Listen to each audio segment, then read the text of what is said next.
पढ़ोगे या मरोगे? सर, इस साल हमारे स्कूल में बहुत से स्टूडेंट्स ने एडमिशन लिया है। हम एक क्लास में सिर्फ 30 स्टूडेंट्स को बैठाते हैं, लेकिन इस साल हर एक क्लासरूम में 45 स्टूडेंट्स हैं। टीचर के लिए इतने सारे स्टूडेंट्स को पढ़ाना बहुत मुश्किल हो रहा है। जो क्लासरूम काफी समय से बंद थे, उन्हें मैंने खुलवा दिए हैं, लेकिन क्लास नंबर 17 अभी तक बंद है। अगर हम उसे भी खुलवाकर स्टूडेंट्स को उसमें शिफ्ट कर देंगे तो हमारी ये प्रॉब्लम खत्म हो जाएगी। राजेश, मैं उस क्लासरूम को नहीं खुलवा सकता। सर, ऐसा क्या है उस क्लासरूम में? जब भी मैं रूम नंबर 17 को खुलवाने की बात करता हूँ, आप इतना डर क्यों जाते हैं? अगर हमने क्लासरूम नंबर 17 नहीं खुलवाया तो स्टूडेंट्स को पढ़ने में काफी परेशानी होगी। कहीं ऐसा ना हो पेरेंट्स अपने बच्चों का नाम हमारे स्कूल से कटवा कर किसी और स्कूल में उनका एडमिशन करवा लें। राजेश की बात सुनकर शेखावत को ना चाहते हुए भी क्लास नंबर 17 को खुलवाने की परमिशन देनी पड़ती है, जिसके बाद 8th के कुछ स्टूडेंट्स रूम नंबर 17 में शिफ्ट हो जाते हैं। ये क्लास है या फिश मार्केट? इतना शोर क्यों मचा रखा है? पूरे स्कूल में सिर्फ 8th D की ही आवाज आ रही है। अगर अब तुम में से किसी की भी आवाज आई तो पूरी की पूरी क्लास को पनिश करके ग्राउंड के 5 चक्कर लगवाऊंगी। समझे तुम लोग? देखो दोस्तों, अब ये टीचर हमें पनिश करेंगी। तुम जानती भी हो मेरे डैड कौन है? मेरे डैड इस शहर के MLA हैं, समझी? अगर उन्हें पता चला कि तुमने उनके बेटे को पनिश किया है तो तुम्हें वो रातों रात इस शहर से गायब कर देंगे। क्या? MLA? देखो तो दोस्तों, MLA का नाम सुनकर इस टीचर के कैसे पसीने छूट गए। अब निकल जाओ यहाँ से और दोबारा हमें डिस्टर्ब करने की कोशिश मत करना। तनीषा डरती हुई प्रिंसिपल के पास जाती है और 8th D को पढ़ाने से मना कर देती है। ये कोई पहली टीचर नहीं थी जिसने 8th D के स्टूडेंट्स को पढ़ाने से मना किया था। पहले भी काफी टीचर्स ने 8th D के स्टूडेंट्स को पढ़ाने से मना किया था, जिसके चलते अब प्रिंसिपल एक नई टीचर हायर करते हैं। मिस, क्या नाम बताया था आपने अपना? जी, माया। मेरा नाम माया है। इंटरव्यू देते हुए टीचर जैसे ही अपना नाम माया बताती है तो शेखावत के पसीने छूटने लग जाते हैं। क्या? माया? जी सर, लेकिन आपके पसीने क्यों छूट रहे हैं? क्या हुआ आपको?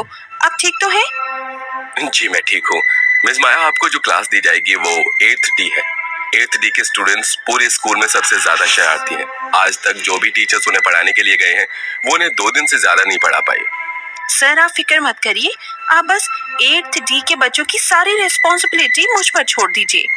इतना कहकर Maya room number 17 class 8th D में जाती है, जहां वो देखती है कि सारे स्टूडेंट्स मस्ती करने में लगे हुए हैं कि तभी एक ऋतिक नाम का स्टूडेंट बोलता है, देखो दोस्तों, लगता है आज प्रिंसिपल ने एक और टीचर भेजी है। ये बुढ़ा भी ना लगता है किसी दिन पिट पिटाकर मानेगा। और तूने परमिशन ली इस क्लास में एंटर होने की, जो तू हमसे बिना पूछे आ गई? कितने बदतमीज हो तुम स्टूडेंट्स। अपनी टीचर से कोई इस तरह से बात करता है? लेकिन फिक्र मत करो, अब मैं आ गई हूँ ना।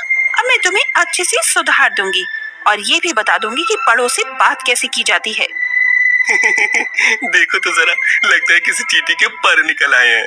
अब ये हमें तमीज सिखाएगी, अभी बताता हूँ इसे। इतना कहकर ऋषि जैसे ही माया के पास जाता है तो माया तुरंत ही ऋषि को हवा में उड़ा देती है, जिसके बाद माया एक भयानक चुड़ैल के रूप में बदल जाती है, जिसे देखकर सारे स्टूडेंट्स डर जाते हैं। बचाओ बचाओ, मुझे नीचे उतार दो, मुझे ऊंचाई से डर लगता है। ये तो चुड़ैल है। हाँ, मैं चुड़ैल हूँ। तो मुझे सबक सिखाने आया था ना। अब क्या हुआ? निकल गई तेरी सारी हवा।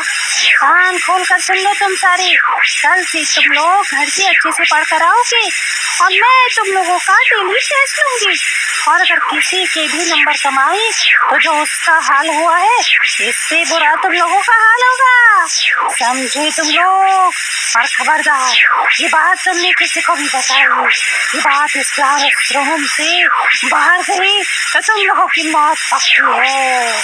इतना कहकर वो चुड़ैल ऋषि को हवा से नीचे छोड़ देती है, जिससे ऋषि जमीन पर गिर जाता है और भागकर जाकर अपने टेबल पर बैठकर पढ़ने लगता है।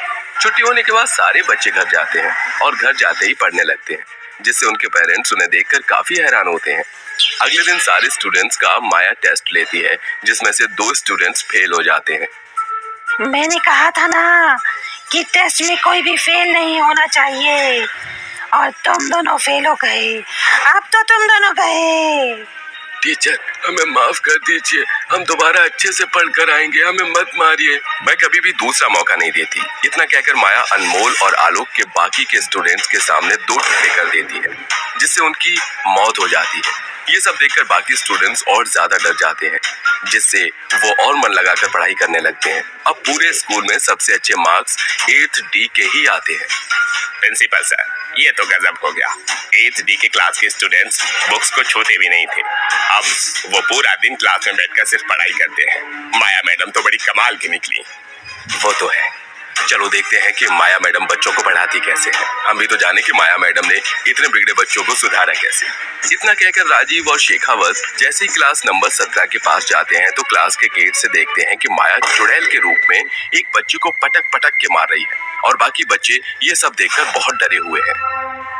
देखा तुम लोगों ने इसका हाल क्या हुआ? अगर तुम लोगों ने टेस्ट याद नहीं किया तो कल भी तुम लोगों का यही हाल होगा।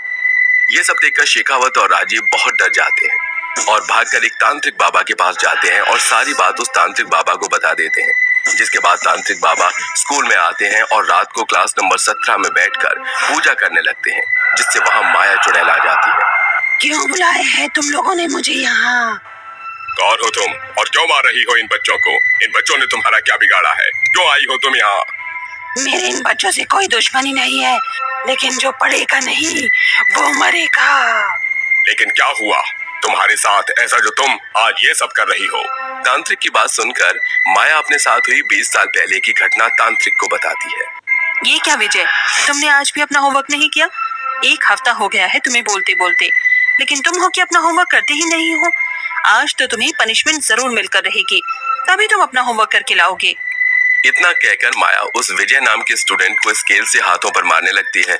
विजय शहर के सबसे बड़े और रईस परिवार का बेटा होता है, जिसके कारण विजय बहुत ज्यादा बिगड़ा हुआ होता है। आज तक विजय को किसी ने डांटा भी नहीं था, लेकिन माया ने उसे स्केल से मारा था।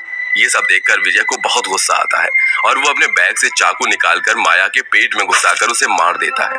जब यह बात पूरी क्लास में पता लगती है तो विजय के पेरेंट्स शेखावत को काफी मोटी रकम देकर इन सारी चीजों को छुपाने के लिए कहते हैं और पैसों के चक्कर में शेखावत इस घटना को लोगों से छुपा देता है। और जब से ही माया की आत्मा उस क्लास नंबर 17 के रूम में भटक रही थी। तुम लोगों ने रूम नंबर 17 को खोला तो मेरी आत्मा भी आजाद हो गई। क्या गलती थी? मेरे बच्चों को पढ़ाना क्या कोई जुल्म है जो मुझे ये सजा मिली?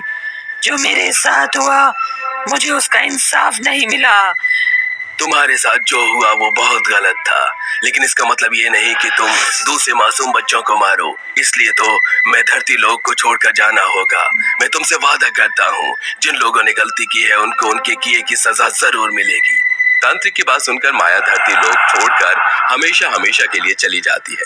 जिसके बाद पुलिस आती है और शेखावत और 20 साल पहले माया का खून करने वाले विजय को ले जाती है और उन दोनों को अपने किए की सजा मिलती है। वहीं अब बाकी स्टूडेंट्स मन लगाकर पढ़ाई करते हैं।